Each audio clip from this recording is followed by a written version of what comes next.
ఎంతగా మనల్ని దేవుడు కాపాడుతున్నాడో తెలుసా? నాకేం చేశాడు దేవుడు అంటావేంటి? నాకేం మేలు చేశాడు అనుకునే వారితో దేవుడు చెప్పే మాట, అనుక్షణం నిన్ను కాపాడుతున్నాను, నీ మీద మనసు పెట్టున్నాను, నీ నడక నీ పడకను చూస్తూ నువ్వు పడుకున్నప్పుడు చావకుండా, నువ్వు నడుస్తున్నప్పుడు పడిపోకుండా. ఎంత గొప్ప దేవుడు! నీ రాకపోకలలో నేను నిన్ను కాపాడాను. మన కళ్ళ ముందే ఎంతమంది యాక్సిడెంట్లు అయ్యి కాళ్ళు చేతులు ఎరగొట్టుకుంటున్నారు, ప్రాణాలే పోగొట్టుకుంటున్నారు.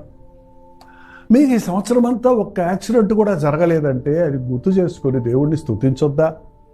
ఒకవేళ యాక్సిడెంట్ జరిగినా ప్రాణాపాయం కలగలేదంటే, జీవంతో ఉన్నారంటే మరెక్కువగా దేవుడిని స్తుతించవలసి ఉంది కదా.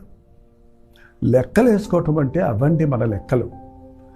దేవుడు చేసిన మేలులెన్ని, దేవుని కొరకు నేను చేసినవన్నీ, అది లెక్కేసుకోవాలి సుమా.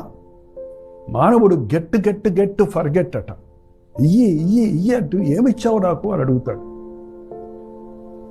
దేవుడు గివ్ ఫర్గివ్, ఇస్తాడు. ఇంకా నువ్వు ఎదిరిస్తూ ఏమిచ్చావు అన్నా కూడా నిన్ను మీద కోపం చూపించకుండా ఇస్తూనే ఉంటాడు, క్షమిస్తూనే ఉంటాడు. దేవుని ప్రేమను గుర్తు చేసుకోండి. ఎన్నిసార్లు ప్రభువు చేత మనం క్షమించబడుతున్నాం, ఎన్ని మేలులు మనం పొందుతున్నామన్నది మనం నిజంగా గుర్తు చేసుకుంటే, లెక్కించుకుంటే, స్తుతి కృతజ్ఞతలతో, పశ్చాత్తాపంతో, విరిగిన హృదయాలతో మనం నూతన సంవత్సరంలో ప్రవేశించగలుగుతాం.